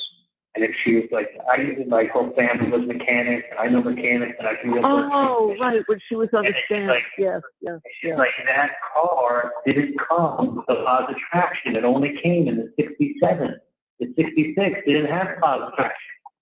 So the one tire was spinning while the other tire was up in the air. And that's why there was only one tread mark. We couldn't have been it. And then they come in and they're like, someone was just arrested with this gun and this car in the town over, and they were robbing the convenience store. It's like literally two guys fitting a description in the same car, pulled up, like within seconds of them leaving, went in the store, killed the clerk, and drove off. And these guys had just left the store with the same color car and the same description. Yeah. And it's like, what are the chances? I know. It's a really good example. I had forgotten about that. Yeah, and like the eyewitness puts them at the scene. Like their eyewitnesses identified them. And they had just left and they had the same car. Near identical same car, but the witnesses all identified them and put them there. And it's like, but you think the witnesses are making it up that two youths with like the same 1967 Pontiac lime green showed up? I mean, it happened. It happened. A year apart. Didn't have positive traction. But my point is like, it's that kind of thing when you show a guy who works in the post office for 20 years and there's all these streets, and she's taking streets she shouldn't be on, and she's taking the most direct route, and she's traveling 10 miles and having 4 liquor stores, and then she shows up at the crime scene. That was in their opening, that was in their closing. Yeah. When they're opening and closing on the same stuff, those are the points they want you to remember. Like, no debate about what happened at my house on the 18th. Yeah. And guess what? There ain't no debate that when you showed up at the crime scene an hour after it happened, 10 miles away. Yeah. Like, that is something that's hard evidence that you can't debate. Mine is he said, she said. Right. You can't debate when you showed up at the crime scene an hour after that, 10 miles away. You can't argue it. It happened. You can't argue the book that she wrote with the lines that she put in there. Like, you can't because it happened. Then you look at people and you go with the code and all that shit, and you go, use your common sense. I mean, someone gives you that answer, use your common sense. What do you think it is? And by the way, she insulted you guys on the way out of town. She changed the kid's last name. She keeps the grandparents from seeing the kids. And she found her way to civilization. And here's an autopsy photo. Yeah. He's got to be bitter at this point about Wendy. He's got to be. Any sibling would be. You're in prison for life. She's out here doing all this type stuff. Because of one of these phone calls, like they're talking about where she's like not getting up with them and stuff like that. Because she kind of acts like distanced from them. And I personally think Wendy's like, I got what I wanted. Sorry. He put me to sleep. My body's rejecting him. Literally. Nice conversation with them while this big screen, 8 by 10 feet by 10 feet, with the worst photo you've ever seen in your life. Telling them that this man was stripped naked, put on a slab, photograph. That was autopsy. Just a few hours earlier, he was at the gym. Yeah. Tallahassee, and Premier Fitness. And he suffered for 14 hours. Like, you feel horrible. And then you feel horrible, and she's a bitch because she slept 48 hours later and it's not her. Like, but, and see, the thing is this long. In a normal world, this never would have flown because you would have a case that not everybody on the planet knew about. So I wouldn't be wasting my excess. I don't need John Newman to tell me not to get the girl who just watched over my Dead Body podcast on my case. Like, how insightful was he for Dan to say, I spent the most amount of time I ever had on a case, I've never known it this well. I had a defendant testify and score 95% in my eyes. And you can't get one person to agree. with you? Not one person. And he was working that one person would call this case. Because usually when I have a case, I always want to get at least one person out there who agree with me. So I know at least it's going to be a hung jury. Because this is crazy. Because in this case, I'm worried that we get one person who disagrees with us and makes it a hung jury because it's an 11-1. Like normally I want to always get that one on there that's a hang jury. Normally defendants don't take the stand. No, that's right. Yeah, normally defendants don't take the stand, and normally, you know, he just wants to get at least one person so it hangs. This wasn't like getting one person so it hangs. He was worried that it was going to be, you know, one person to vote for you so it hangs. He was worried that he was only going to get 11 out of 12. He's like, we need to get you home. We need to get 12 out of 12, not 11 out of 12. I don't want to get 10-2 and do this thing over again for the whole jury. They'll do it over again. We need to get all 12. We bring Josh Dubin in that's going to really dig into these people's profiles and get the right people on here. Not one. Not one. I feel like I'm still in a fucking movie. The lawyer did him no favors. I don't know how a lawyer would have looked at all this stuff and not been like, this is, you know, this is where we're at, right? This is what you're looking at. And we need to get all 12. I'm afraid we'll have 13 saying, no, you're not guilty. You know, it's just like, I mean, this is the thing. But again, it's just like, so this family right here, they know they're going to get the money. The lawyers and stuff like that. Like they just come on in, they tell them whatever they want to hear. We're going to get you out. Just like her talking about the appeal. Yeah, we can get them a pill on excruciating or whatever, extenuating circumstances, whatever the word she used was. We'll get him in a pill. We'll get this. Step back. I mean, like they're in it. It's their life. They're doing this. So I can see how you would get stuck in the weeds of it and not be able to look at it from the bigger picture of like, even if you know you did it and you're compartmentalizing that and just going based on do I think their evidence proves it, it's like you still have to entertain that and be like, it's a gamble, you know, it's you know, the evidence is there's too much circumstantial evidence. I don't know. Not one person. I mean, I know that's not an appellate issue, but it's just a realization that if between Josh Jackson and his team and Kate and all the effort he put in, for him to tell me I did a 95% on the stand, he said to me, he said, you do a 70%, I'm driving you home. There's not a doubt in my mind. You do 70%, I'm driving you home. He said, that's all you got to get. He said, you got a 95 because this was the best you ever testified. This is the best I've seen. You're sharp. To the point, you made your point, you make a big deal about everything of her, you're looking cool. Like, you carried the day. This was all you, man. Yeah. This was you, man. You carried the day. Like, I got you there, but you did it, man. We were so pumped last Friday. I know. We were all I haven't talked to Michael in a long time. And I called him up on the phone, right? I mean, it's got to be like last time I talked to him was 118 days. So I called him up on the phone and I was like, he's like, man, you did fantastic. He's like, I was impressed with you. He's like, she was getting frustrated with you. Like, he's like, she was like, I knew she was frustrated with you. She started asking you how old was Brady and what did she do for Dave? I'm like, yeah. I'm like, we really worked hard and the case came in good. And Dan's a closer.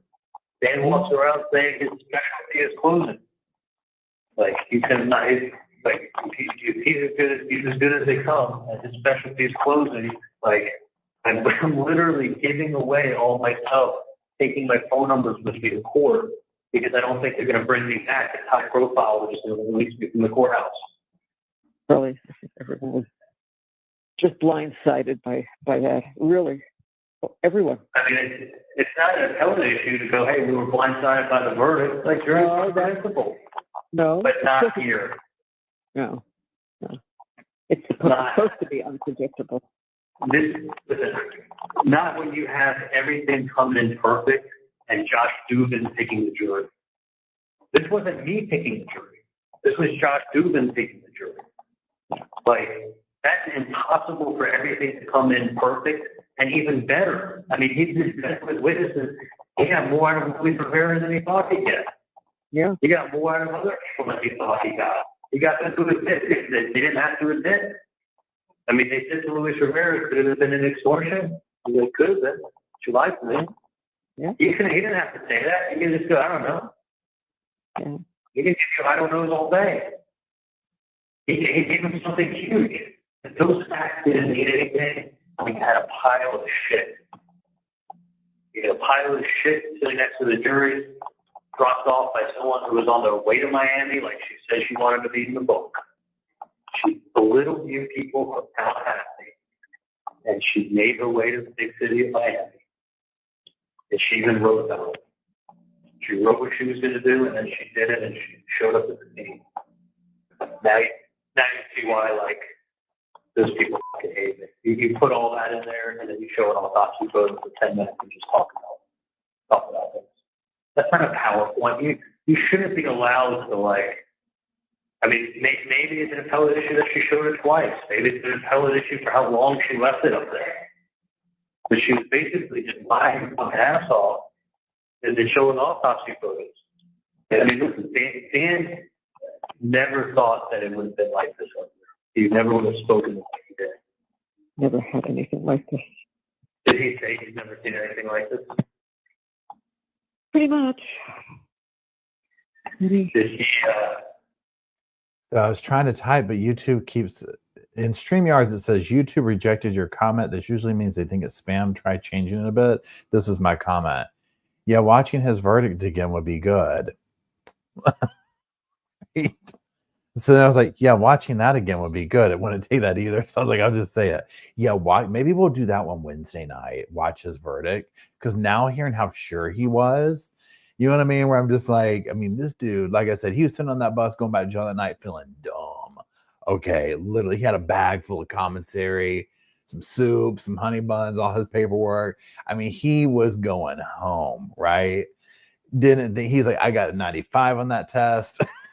He's like, I was supposed to get a 70, got a 95. Ain't no way. I'm going home tonight. You're going home, all right. You're going to that new home. Sorry, it just doesn't seem real. No, I know it doesn't seem real to us either. No. What time do you shut the phone to? 10:30 or no? 5. Yeah, Dad's asking me, he doesn't want you to get cut off. Is it 10:30 or 10:45 that they cut it off? It should be 10:45 when the phone cuts off. It just happened to pick up my tablet at 10:30 yesterday. Okay. It should get cut. Okay. But it's like, I mean, it doesn't seem real. I'm feeling a little better now talking to you guys, talking to Bree tonight, but we'll get the appellate lawyer. It's Tuesday day. You know, I don't want to spend a fortune, but we got to get somebody good. I'm going to save money now. Charlie, Yeah. I'm getting names tomorrow, so trust me, I'm on it. I'm trying. We get names, and I'll have to talk to you, and yeah. I mean, listen, we brought in Josh Dubin. Like, this is not Charlie and Dan picking the jury. Oh, we screwed up. This is somebody who wrote the fucking book on jury selection. And then this was a case that came in as a code, like even better. And then the evidence against me was so unbelievably strong that for 6 years they don't arrest me. Right. And then the evidence didn't change. Yeah. If the evidence didn't change, you're taking the whole case without my mom and sister. Like, the whole case, my mom and sister, there was no talk about, like, behaving. She couldn't get any headway with me, so she did it with everything else. She painted the whole picture, but while she was doing it, she was insulting people in Tallahassee. That's honest to God, that's where you lose people. Race, religion, and insulting person. And she knew it. You know, and you spin race, religion, insult them personally, put together dateline, and then you throw some autopsy photos in. And then before it's over, you throw some more autopsy photos in. And you get sick. You get angry. You feel insulted. You feel like you're smarter than this person that's doing this. And this person's arrogant. This person thinks he's untouchable. What are they telling you when they're saying that and showing you autopsy photos? Oh, I'll show him who's untouchable. He thinks he's arrogant, Miss Castleman? She's saying I'm arrogant. I'm arrogant, I'm untouchable, and I'm showing you the autopsy photos. You want to get somebody back when you're being like, when the person's saying that they think they're better than you, they think they're smarter than you, they're writing books, they're telegraphing their moves in the book. Use your common sense. The girl showing up at the crime scene is writing a fucking book. She's telling you where she's moving. Like, it's not real, because you know what? You take these simple lines, and I will tell you that some of the coincidences are fucking scary. But you take the simple lines, you get them to hate the people, you show them coincidences that are extremely hard to believe, that the crime suspect shows up coincidentally at the crime scene. Literally. They went and got crime suspect number one, the person who just drove by the crime scene.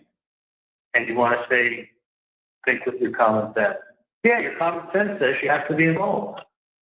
And if she's involved, he's involved. But that's not the case. No, I mean, that's as much the case as me calling the home phone number because you get better reception on my cell phone. Like, it's not the case either, but it's a statistically significant event. I mean, what are the chances of me calling the home phone number of the few trips that these guys went out? Like, by the way, you know, like the first time that these guys went up, they rented I think like a silver Maxima or a silver Nissan Altima 2004 four-door. Right. It was the identical car that Jeff owned. I mean, it's crazy. Yeah. But you ask Luis Rivera, hey, did anyone tell you to rent a certain car, or was there any reason? Did y'all hear her? She officially is at the it's crazy zone. She has finally hit that zone of that's crazy. Oh my God, that's so crazy. Like, there's nothing else to say at this point except that's so crazy. Oh my God. Wow. On what car he rented, and he's like, no. Okay, then it wasn't a frame job. But literally, when Dan showed me what it was, he's like, this is like the same car that he owned, like the identical car. Like, and then Jeff goes like, there's only 2 times that summer that I went on a vacation. The first week of June, and I was going to leave on the 18th, and I left the 17th instead. Those were the only 2 trips I took all summer. I think that's significant if you're talking about framing somebody. Yeah. Like, I mean, I guess you just chalk it up to another coincidence, but like, there would be corroboration with the people that did it if that's what that was Right. what the plan was. But that's why it was just something that Jeff was trying to throw. That's why Jeff was so upset. He thought he was getting framed. He was sure. No, that's the reason he did that. Of course. Wouldn't have done it otherwise. No, that's why he went in, like guns a-blazing, throwing every name out there, and saying, look at her brother. Because I had a Ferrari. I had money. I'm a brother. Throw the name out. Her family. He's everything.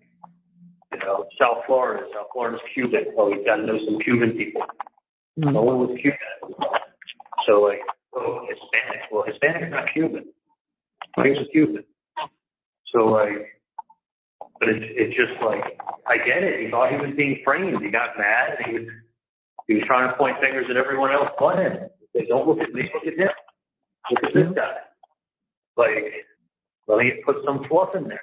But at the end of the day, it's still another witness for the state showing up and throwing shit.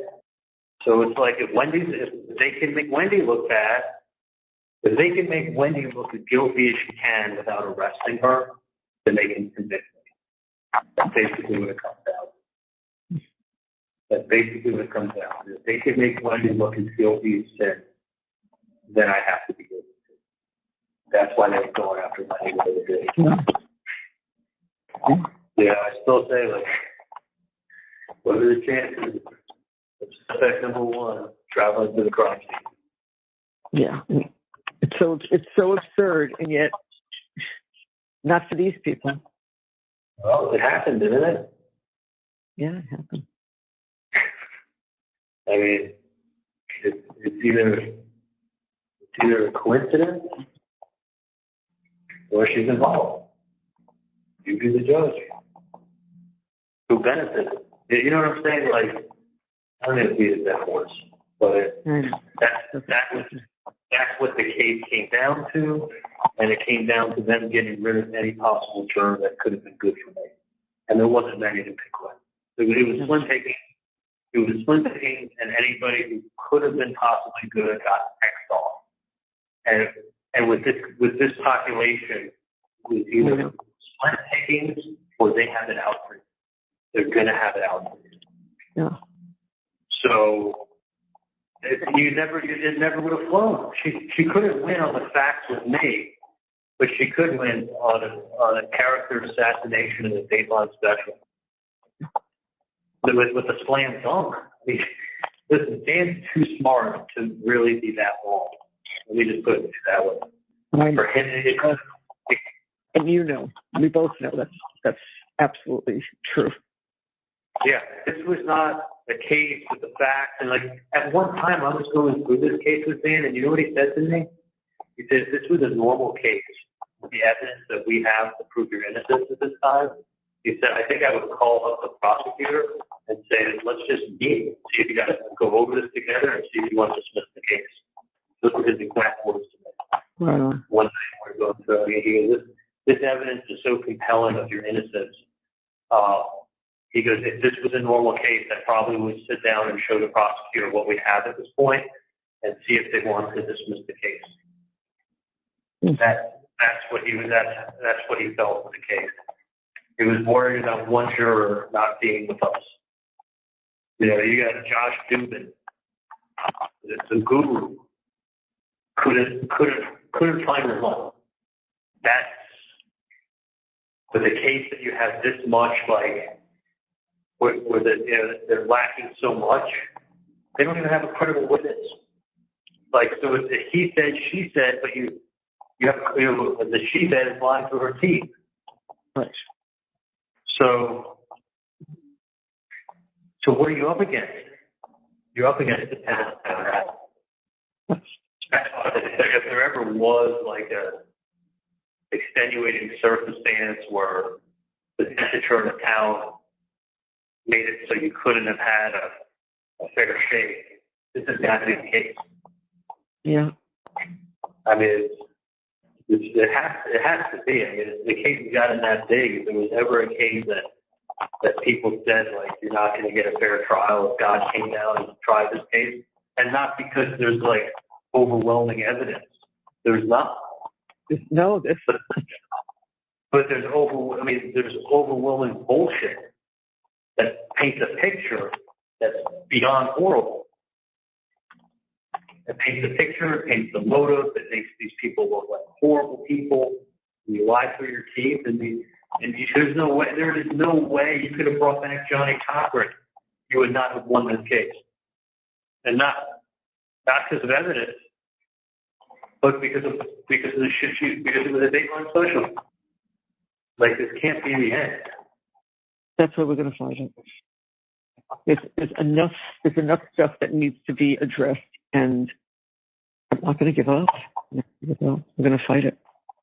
Well, I just hope that that it's not the kind of thing that gets to, like, judges that only really see the side of the state, and they're like, well, you got screwed. All right. Like, jury spoken. Like, I just hope that there's actually extenuating circumstances that people could look at a case and go, like, this is too serious of a thing, and the way the state did it, but hey, they convinced the jury. Doesn't matter how they did it, I guess. Well, maybe it does matter how they did it. There are some things in there that may matter. What? I've got a list of them, and we're going to see what we could do. Did Dan say that there's a chance, like a legitimate chance, with some of the stuff they did? Or? No, I didn't. I didn't talk to him about that. I had too many other things to talk about. I didn't talk about that, and I wanted to just. But that's why I said I don't know whether it's 30 days or 60. Okay. Maybe 30. I need to find out that, and I need to get some names and check some people out, get some advice. I'm sure Wendy will know some people. We'll know some people that would be good advice. She to might. look at. She might. Yeah, just You have to see what happens with the jewelry, with those 3 jewelers. I know. Well, that's what we got to see that first. But that doesn't stop me from, in the meantime, trying to get somebody, even if it's backup, want to have it. no. I appreciate you guys helping me. Charlotte, as I said earlier, and it's for legal reasons. It's not for any other reason that you haven't spoken to Wendy yet. But I can only tell you she's a mess. She's a mess.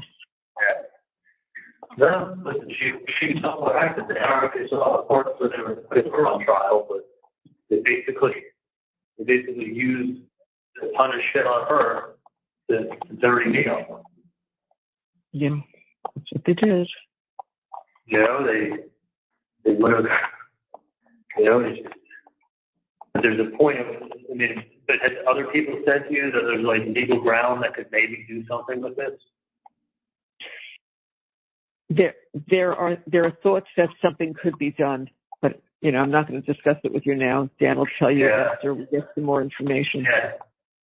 No, that's good. Hopefully there's some juror misconduct. That's the easiest way to get something overturned is juror misconduct. That's the number one way I've heard. Say that again? That what?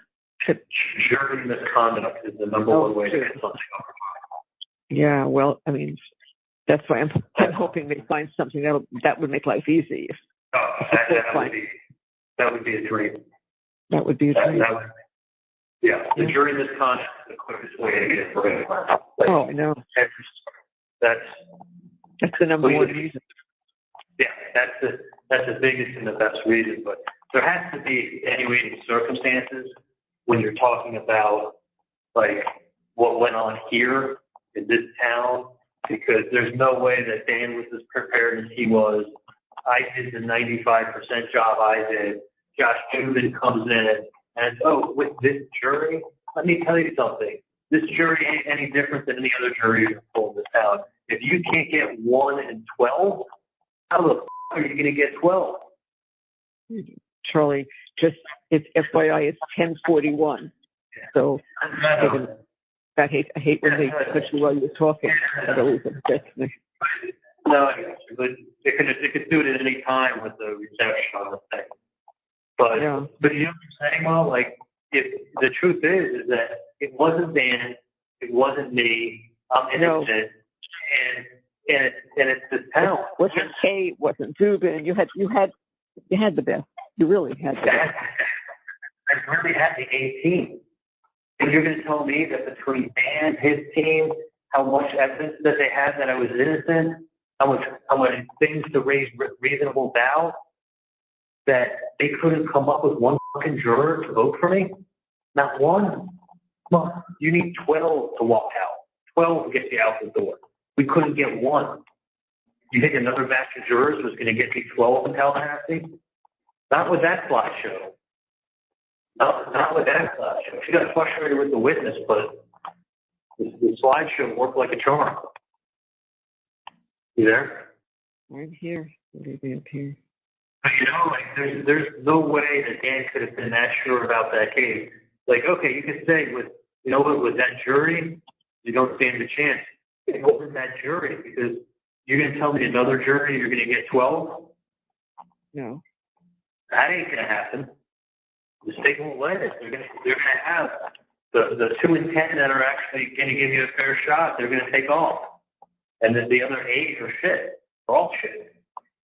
You know, with the fair shot people would be an anonymous person taking a case to court under a normal circumstance, not podcasts and Dateline and 2020 and global news and on the radio every day and newspaper and a small town radio, newspaper, television, blogs. like nonstop third trial going on. Them calling me the mastermind, like it was their Super Bowl. Anyway, I love you guys. I love you too, honey. I love you, Charlie. All right. I'll do better. Try I to do better when I talk to you guys. good. That's good. I know it's light and it's hard in there, but try to close your eyes and get some rest. Okay, it's a tough day. No, I'll be good. I'll give you guys a call tomorrow. Okay. Perfect. Anytime. We're super early. Anytime you want. All right. Me too. I love you guys. I love Take you. a Xanax. It's better off taking a Xanax than a heart attack. Okay. We got it. Okay. All right. Take the- Love you guys. I love you Love too, you. sweetie. Good night. All honey. right. Good night. Bye. Love Love you. you guys. Bye. Love you too. I think it's Don't forget to like and subscribe so you don't miss the next one.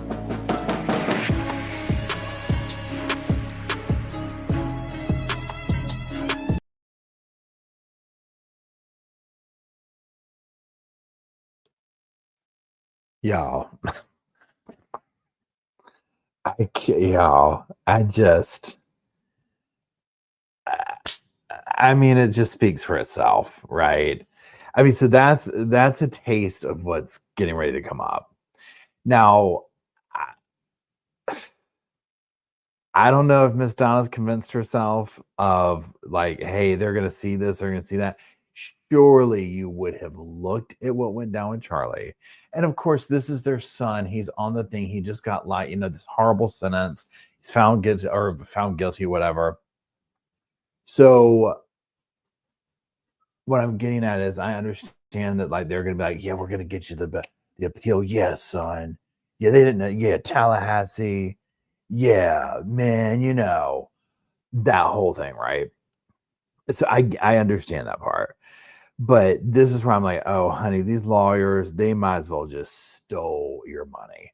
Okay, the 95%. How do we like? Is there a litmus test? Like, how did he come up with 95%? When he's like, you need to get a 70 on the stand. If you get a 70, we're going home. And he's like, you got a 95. And I'm like, where are these numbers coming from? Right? Like, where is this coming from? That part is wild to me. So, and then just like all the numbers he's coming up with,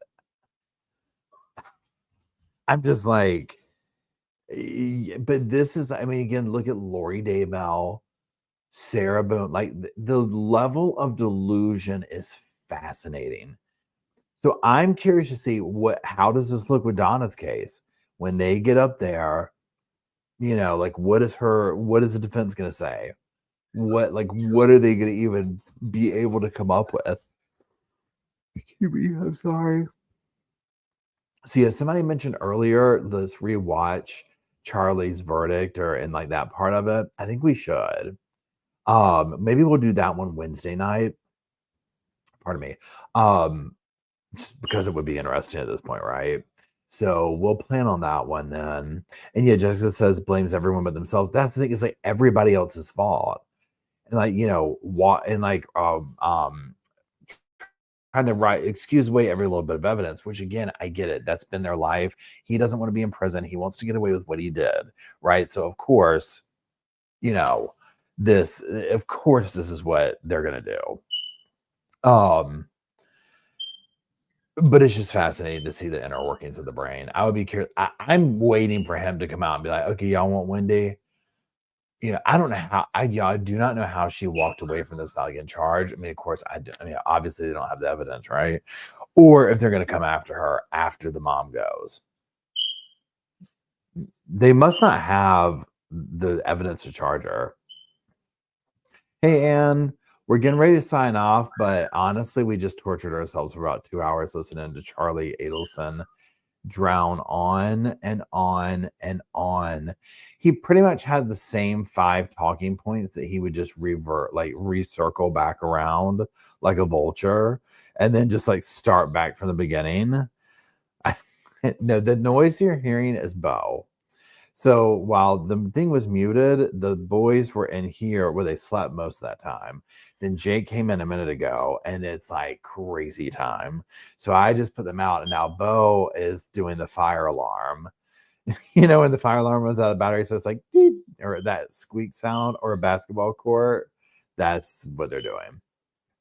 So that's Bo outside saying, hello, you've hurt my feelings. Why are you in there? The door's closed. So yeah. So anyways.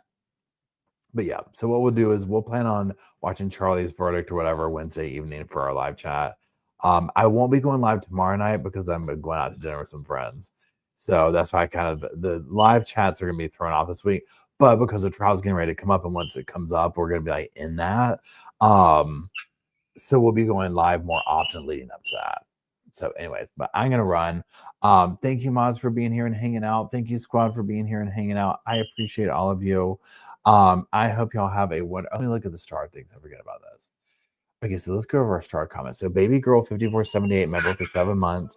I've been a sub for about 2 years. Love the channel. Thank you very much. Emily, a member for 18 months, but has been here for way, way longer. We have to stop meeting like this. I did. That was probably somebody. Tammy, member for 12 months. Thank you. 12 months. I love being part of the Sofa Squad. I do appreciate that, Tammy. Arizona Kelly gifted 5 memberships. I greatly appreciate you. Shane has been a member for 11 months, but have been around much longer. If Charlie repeats because of dementia, will we know? I know, right? PG King gifted a membership. Thank you, PG. And then PG King did a $5 super chat. Guess whose names were linked to political drama today? Not shocked. Oh Lord, I don't even know. I haven't seen that. I've been in true crime world, but I wouldn't be. I'm sure. Okay, there might be an actual fire here with an alarm. Bo might have switched over to actual fire alarm. But that's it. We're gonna close out with Slow Morrison's Sofa song. So I love you. I will see y'all tomorrow at some point on one of the channels, and then Wednesday evening for Charlie's sentence or verdict. I will see y'all later. Thank you.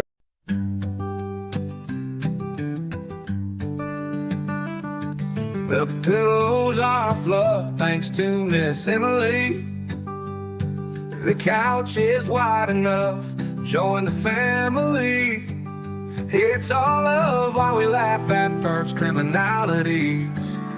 Hey, hey, hey, welcome to the Sofa Squad. Sipping from the cup at hey, hey, hey, come laugh with the Sofa Squad. Can't roll my damn eyes hard enough. Oh, please, the puppies need me. Oh, oh, please, my body is rejecting none of that fancy credential stuff. I'm just here for the cringe binge. Hey, hey, hey, welcome to the Sofa Squad. Sipping from the cup and hey, hey, hey, come laugh with the Sofa Squad. Can't roll my damn eyes hard enough.